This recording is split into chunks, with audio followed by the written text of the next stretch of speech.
ETF index mutual funds నేర్చుకుని stock మార్కెట్లో రాణించాలనుకుంటున్నారా? వెంటనే ఈ నెంబర్కి కాల్ చేయండి. నమస్తే, welcome back to Suman TV. Present మనతో పాటు ఉన్నారు తోడు నీడ ఆర్గనైజేషన్ ఫౌండర్ రాజేశ్వరి మేడం. నమస్తే మ్యామ్. నమస్తే నవీన. మేడం, ఈ మధ్యకాలంలో మనం చూస్తున్నాం కదా, ఇల్లీగల్ అఫైర్స్ పెట్టుకొని ఒకరినొకరు చంపేసుకోవడం, లేదా పిల్లల్ని చంపేయడము, చాలా సన్నివేశాలు జరుగుతున్నాయి. చాలా బాధాకరం కూడా. అయితే ఒక ప్రశ్న అడుగుతాను మిమ్మల్ని. ఇన్ కేస్ భార్య గనక వేరొకరితో అఫైర్ పెట్టుకుంటే మరి భర్త ఏం చేయాలి? అంటే ఎలా ఆ సిచ్యువేషన్ని ఎదుర్కోవాలి? చాలా మందికి ఇక్కడ కొంతమంది తెలివిగా ఎదుర్కొంటారు, కొంతమంది పాపం చేత కాదు, కొంతమంది చనిపోతూ ఉంటారు, నా పరువు పోయింది అని ఆలోచిస్తూ ఉంటారు. కొంతమంది ఇంకా చాలా ఉన్నాయి సంఘటనలు, ఆ అవతల వ్యక్తిని చంపేయడం సంథింగ్ ఉంటాయి. ఒకవేళ ఇన్నోసెంట్ ఫెలోస్ ఎవరైతే ఉంటారో, నిజంగా భార్యని ప్రేమించే వాళ్ళు ఉంటారు, ఆమె లేకపోతే బ్రతకలేని అలాంటి వాళ్ళు కూడా ఉంటారు కదా. మరి అఫైర్ పెట్టుకుంటే ఆ భర్త ఏం చేయాలి అంటే? It depends upon the individuals అమ్మ. అంటే ఒక్కొక్క వ్యక్తి ఒక్కొక్క సంఘటనకి ఒక్కొక్కలాగా రియాక్ట్ అవుతారు. ఇప్పుడు ఈ సిచ్యువేషనే ఉందనుకో, ఒక భర్త వెళ్ళి అవతల వాడిని చంపేస్తాడు, అంటే వాళ్ళ ఆవిడ లవర్ని చంపేస్తాడు. పెళ్ళాన్ని ఎందుకు చంపలా అంటే, నీ పెళ్ళాన్ని నీకు అవసరమనా? ఒక్కొక్కడు పెళ్ళాన్ని వాడిని ఇద్దరిని చంపేస్తాడు. అలా కూడా ఉన్నాయి. ఎఫ్ఐఆర్ పెట్టుకున్నాను ఇద్దరిని చంపేస్తారు.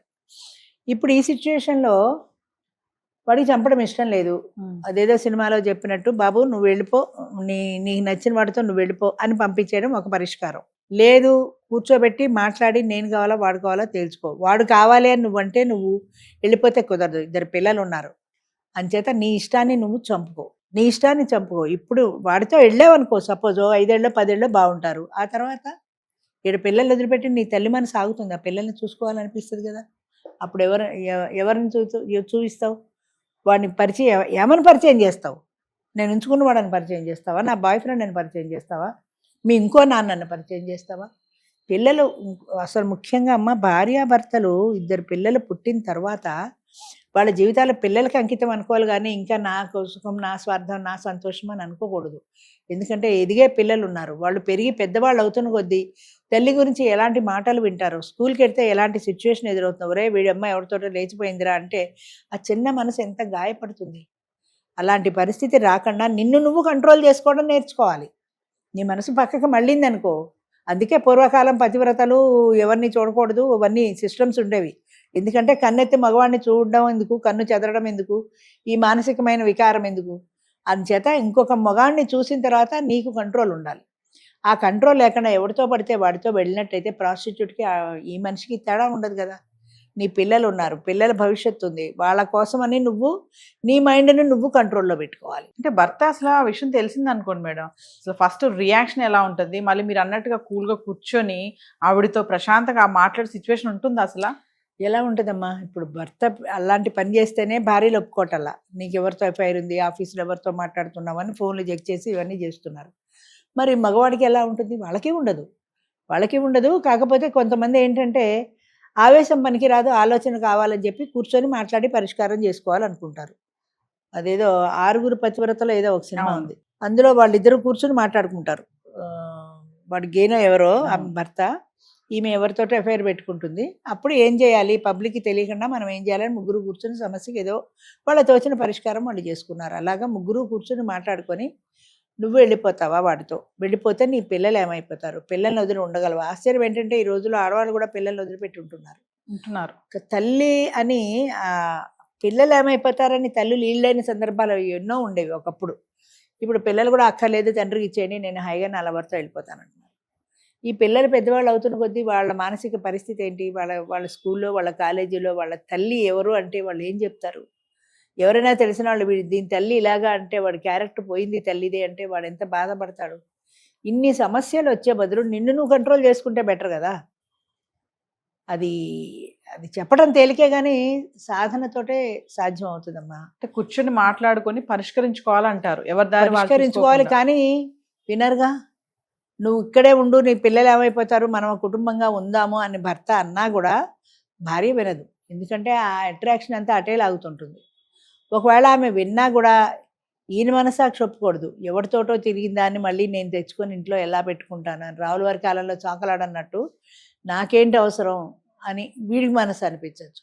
లేదా విడాకులు ఇచ్చి వాడు ఇంకో పెళ్లి చేసుకోవచ్చు దాన్ని వాడితో పంపించేసి. కానీ ఈయన విడాకులు ఇచ్చి పెళ్లి చేసుకుంటే ఈయనకి 2 పిల్లలు ఉన్నారు, ఈ పిల్లలు ఏమైపోతారు? పోనీ ఆవిడతోటే పంపించేద్దాం పిల్లల్ని. వచ్చినవాడు చూస్తాడు ఆ పిల్లల్ని. వాళ్ళలో ఆడపిల్ల ఉందనుకో, 10 ఏళ్ల పెళ్ళి ఉందనుకో, అది ఒక 5-6 సంవత్సరాలు పోతే మెచ్యూర్ అయిన తర్వాత దాన్ని తండ్రి అన్న దృష్టితో వాడు చూడు కదా. అదొక వాడి కూతురులా ఉండదు, అదొక ఆడదిలాగే ఉంటుంది వాడికి.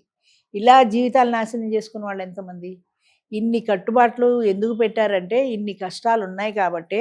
ఒక ఫ్యామిలీ అంటే ఒక భార్య, భర్త, పిల్లలు, వాళ్ళు ఒక చట్రంలో బిగించుకొని ఉంటారు అంతే. ఆ చట్రం దాటి బయటికి వెళ్ళడానికి లేదు, భర్త కానీ భార్య కానీ.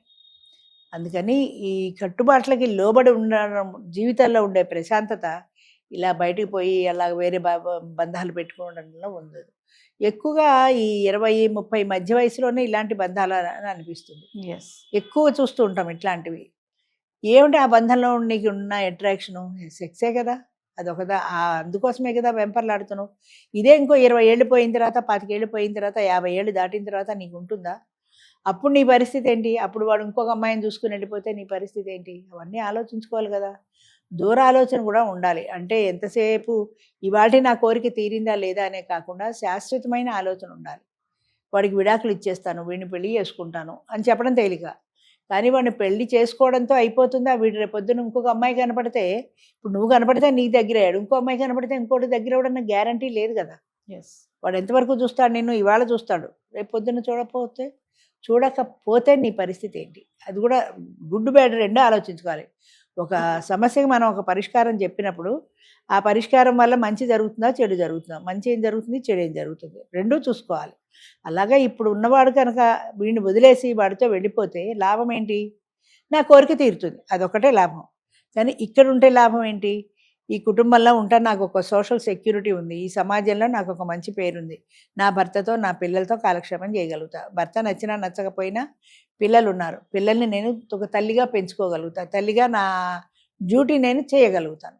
ఇన్ని లాభాలు ఉన్నాయి ఇక్కడ. వాడితో పోతే ఒకటే కదా లాభం.